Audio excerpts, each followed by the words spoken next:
Jetzt haben endlich auch die Zürcher ein Rauchverbot. Sie bilden mal wieder das Schlusslicht. Sie sind überall hintendrein. Mitte April versuchen sie immer noch den Winter zu vertreiben.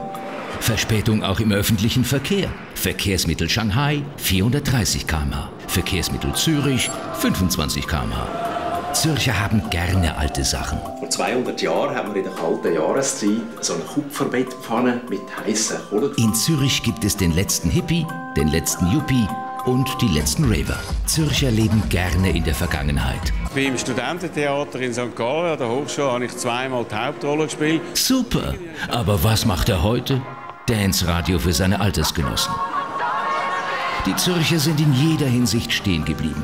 Zahlreiche Baustellen sorgen dafür, dass dies so bleibt. Auch der schwarze Block ist nicht mehr, was er war.